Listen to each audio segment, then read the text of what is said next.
Bienvenue dans cette vidéo où je vais t'expliquer comment agrandir un patron. Si tu as un patron que tu apprécies et que tu veux l'agrandir par exemple d'une taille, deux tailles, voire trois tailles. Ici je vais te montrer comment on agrandit de trois tailles, tout simplement parce que j'ai besoin de faire un modèle d'une robe. Donc je pars d'une base de robe qu'une cliente m'a confiée pour lui créer une robe sur mesure à sa taille, sauf qu'il faut rajouter trois tailles supplémentaires, ce qui n'est pas une chose forcément évidente quand on n'a pas l'habitude. Donc je vais te montrer comment je fais. Donc voici la robe de laquelle je pars, donc de laquelle je vais prendre la base. Donc il s'agit d'une robe avec des plis. Bon, mon mannequin il est pas terrible, il commence à partir en live. Bon bref, on s'en fout. C'est pas le sujet, mais c'est un petit peu chiant. Alors du coup là, dans cette robe, ce qui m'intéresse surtout, c'est le haut du corsage. Donc le haut du corsage, c'est-à-dire qu'il s'arrête à la taille, à peu près à la taille. Parce que la cliente aime bien ce type de robe. Du coup, je vais me servir principalement du haut dans un premier temps. Et donc là, l'avantage, c'est que j'ai la couture pour me référer sur mon patronage. Donc je vais partir de cette base de robe pour créer mon haut, donc le corsage du dos et du devant à la bonne taille. Donc ici j'ai repris les contours de ma robe en fait pour le corsage devant et du dos du coup. Parce que je vais en avoir besoin pour créer le patron final, vu que comme je l'ai dit, la robe plaisait à la cliente, donc il suffisait de reprendre le contour et d'agrandir le patron pour obtenir quelque chose. Là j'ai déjà ma ligne de poitrine, donc en fait je vais me servir de ça pour agrandir le patron. Je vais pas partir dans les explications extrêmes parce que ça va être un peu pénible. Ce que je vais essayer de faire, c'est de vous faire un tableau explicatif pour que ça soit plus clair plutôt que d'expliquer comme ça. Parce que les calculs, quand on coud de cette façon-là, c'est un petit peu compliqué quand on n'a pas l'habitude. Donc si vous voulez agrandir le patronage et que je vous explique ça comme ça, à mon avis, vous n'allez pas comprendre grand-chose. Ce qui est tout à fait normal puisque moi-même, à la base, je comprenais rien du tout. Et donc voilà, donc je vais vous faire ça de manière plus compréhensible et efficace. Je vais juste te montrer directement, je vais juste passer à l'étape suivante pour te montrer comment on fait directement sur le patron. Alors je vais essayer de t'expliquer le plus simplement possible comment j'ai fait pour passer d'une taille de gabarit de robe par rapport au modèle que je t'ai montré en début de vidéo à trois tailles supplémentaires. Donc pour pouvoir obtenir par exemple un dos et un devant avec trois tailles en plus. Donc pour ça, en fait, j'ai trouvé un site où on peut directement remplir son tableau, ce qui facilite les choses. Par exemple, on sait que l'aisance, l'aisance de la poitrine, c'est selon les règles de couture. Ça vient pas de moi, c'est pas mes calculs, c'est comme ça en fait. C'est le code couture. Donc contour poitrine au niveau de l'aisance il y a plus 8, contour taille plus 3 et le contour bassin plus 4, donc pour un haut. Et donc en fait on a un tableau comme ça qu'on remplit. Donc alors moi je suis partie d'une taille de 110 cm. C'était le contour poitrine de la personne à qui j'ai pris les mesures. Et je sais que donc pour avoir cette taille sur mon patronage, donc son patronage qui a trois tailles en plus, il fallait que je rajoute 28 cm du contour. Alors pas seulement le devant ou seulement le dos, l'intégralité de mon contour devant plus dos. Donc du coup, par rapport à ces 28 cm, on sait que quand on a un patronage du devant ou du dos, il faut donc que les calculs correspondent aux dimensions de moitié. Parce que on ne va pas rajouter 28 cm sur la moitié du dos ou 28 cm sur la moitié du devant parce que le truc, ça va ressembler à un sac de parachute et c'est pas le but.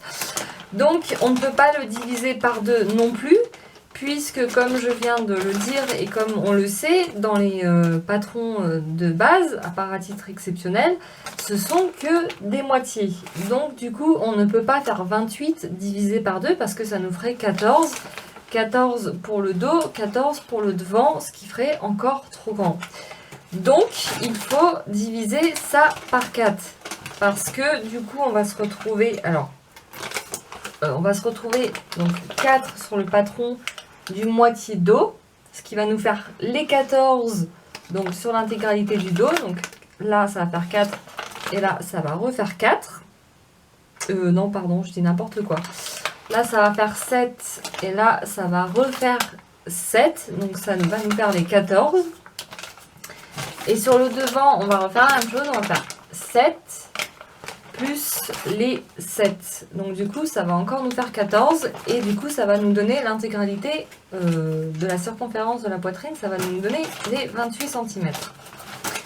Ensuite, une fois qu'on a rajouté les 28 cm, donc ici, la mesure dont moi j'avais besoin, il faut rajouter les anses. Parce que là, en fait, moi j'ai pris les 110. J'ai rajouté donc par rapport aux 110, par rapport au tour de taille que j'avais mesuré sur la robe, le patron de base que j'ai repris, il fallait rajouter les 28. Donc du coup, là, je viens d'expliquer comment faire. Donc par rapport à ces 28 cm, il faut aussi rajouter les anses de couture pour que la personne, parce que quand on mesure le tour de taille de poitrine, je pense que j'imagine que vous le savez, ceux qui ont l'habitude de coudre, mais pour les débutantes, si vous prenez les circonférences de la poitrine, vous avez le tour de poitrine, mais si vous gardez uniquement le tour de poitrine et la valeur de couture, la personne qui va porter le vêtement, ça sera beaucoup trop serré. Il faut une aisance. Vous voyez bien que quand vous portez, par exemple là je porte la veste, on voit bien que le truc il n'est pas complètement collé comme ça, etc. J'ai de l'aisance dedans, j'ai de l'ampleur pour pouvoir faire des mouvements. Du coup, il va falloir rajouter cette aisance-là autour de poitrine pour pouvoir laisser du mouvement au niveau de la poitrine et des emmanchures pour pouvoir bouger les bras, le dos, le devant, etc. Voilà, donc du coup... Pour ça, on a dit que les anses poitrine étaient de 8 cm. Et bien pour les 8 cm, on va faire exactement la même chose.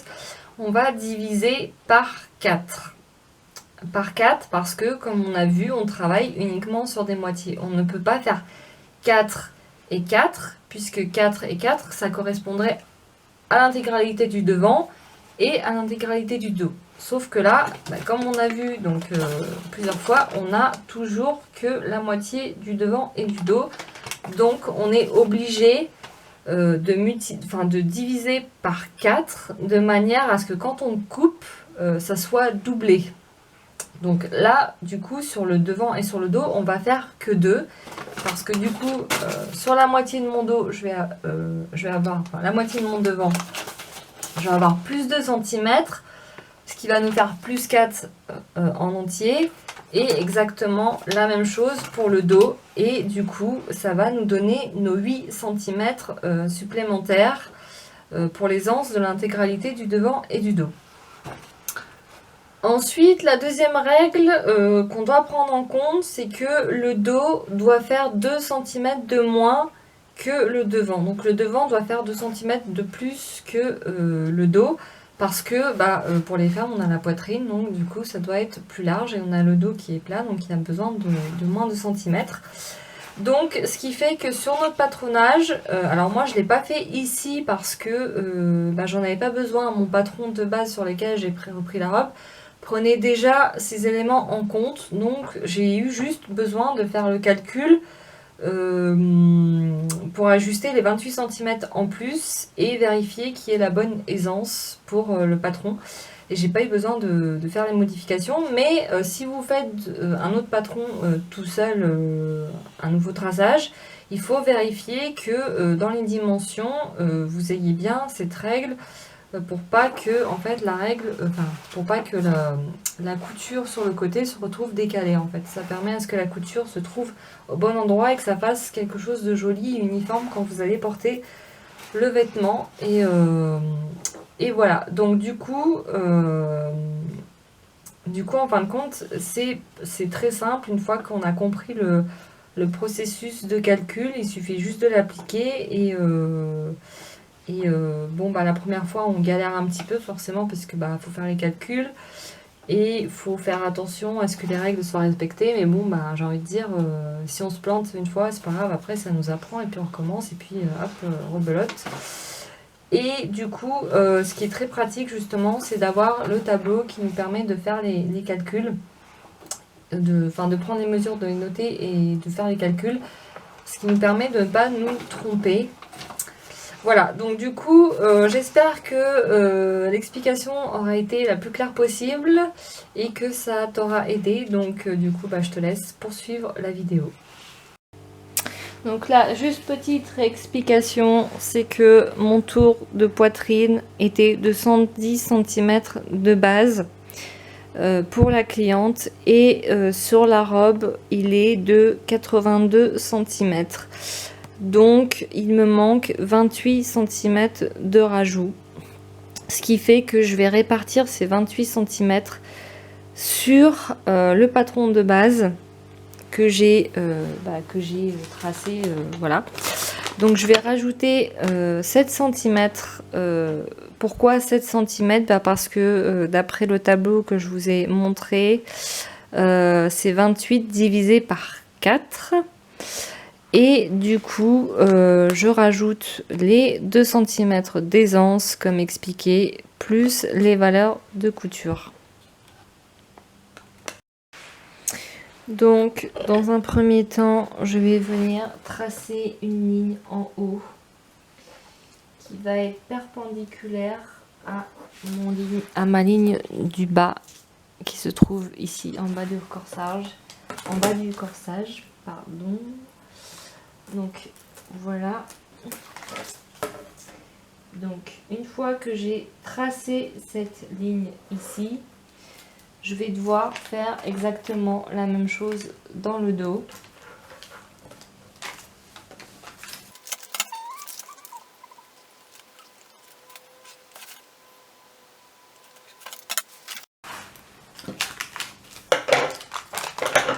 Donc je vais venir couper mon trait, celui que j'ai fait en haut, pour le dos et pour le devant.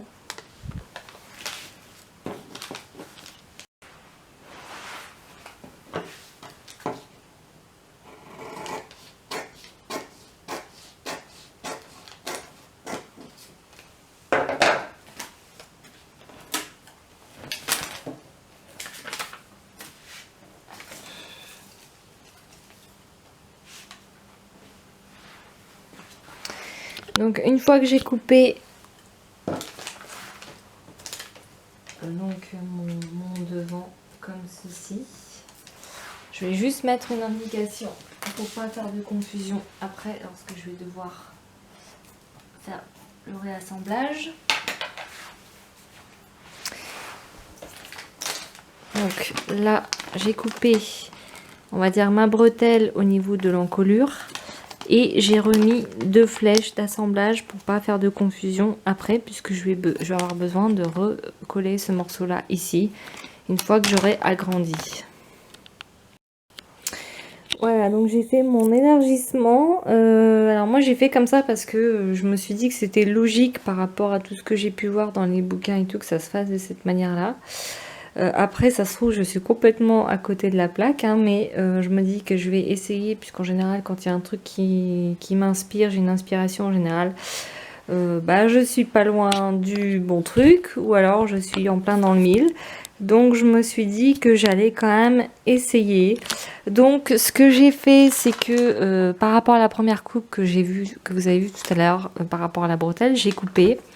Ensuite, j'ai fait un trait à peu près au centre de mon corsage et j'ai rajouté les 9 cm, donc les 7 cm plus les 2 cm d'aisance sans les valeurs de couture, ce qui me donne donc cet effet là. Donc là, maintenant, comment replacer la bretelle, parce que la bretelle que j'ai coupée, bah, va falloir la remettre aussi pour avoir la bretelle de la robe. Donc j'ai pris ma bande, donc des 9 cm, j'ai fait un pli pour marquer mon milieu, et donc je vais faire comme un vêtement en fait, tout simplement. Là j'ai marqué mon milieu.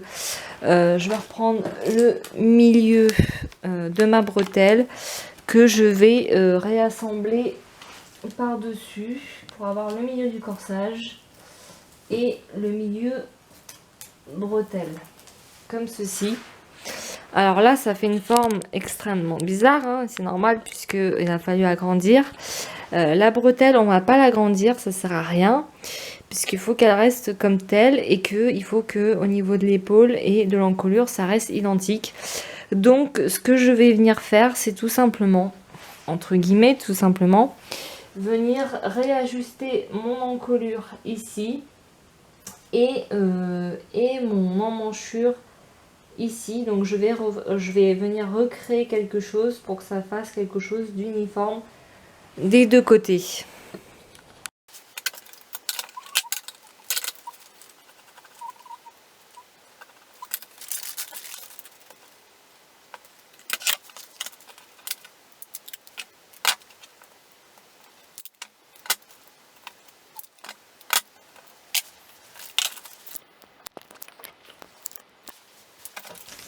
Donc là, je remonte ici.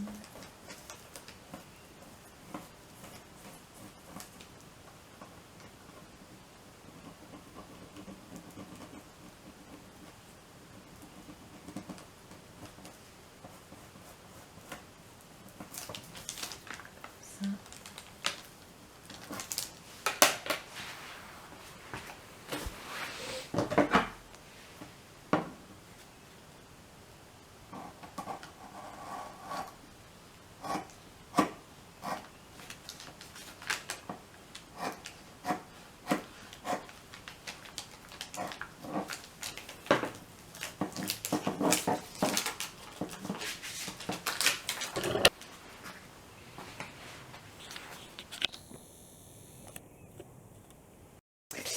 Voilà donc le résultat final pour l'ajustement de mon patronage. Donc on voit bien que ici j'ai coupé pour ajouter la bande nécessaire des 9 cm, donc les 2 cm d'aisance plus les 7 cm qui manquaient des 28.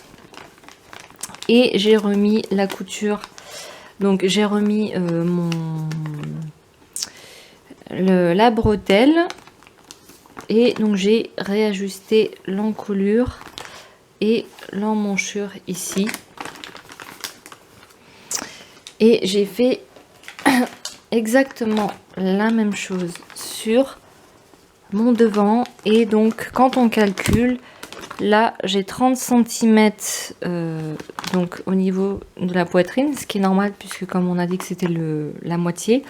Donc dans le total ça fait 60 cm fini. Et là donc j'ai 29 cm et en double ça fait 58 cm. Et les 58 cm plus les 60 cm du devant. Donc on a bien les 2 cm supplémentaires sur le devant comme on avait dit au début. Et donc ça nous fait bien un 118 cm de tour de poitrine fini. Donc je dis bien fini parce que là je n'ai pas mis les valeurs de couture. Les valeurs de couture peuvent être ajoutées sur le patron ou en traçant directement sur le tissu, mais dans tous les cas ça fait 118 cm tour de couture, tour de poitrine fini. Voilà. Ceci conclut cette vidéo. J'espère que ça t'aura été utile parce que tu peux faire des agrandissements comme ceci pour absolument tout, pour donc un corsage comme je l'ai montré, mais pour un haut et pour des pantalons, pour les jupes, enfin bref, absolument tout. Donc si tu as des questions, tu peux comme d'habitude les laisser en commentaire, j'y répondrai en fonction de mes capacités à pouvoir répondre, parce que des fois je peux ne pas répondre parce que tout simplement je n'ai pas encore la réponse, puisque je suis comme tout le monde, je ne sais pas tout, donc il se peut que je ne puisse pas répondre à ta question. Cependant, si c'est le cas, je me ferai un plaisir de te répondre et je te retrouve bientôt pour une nouvelle vidéo.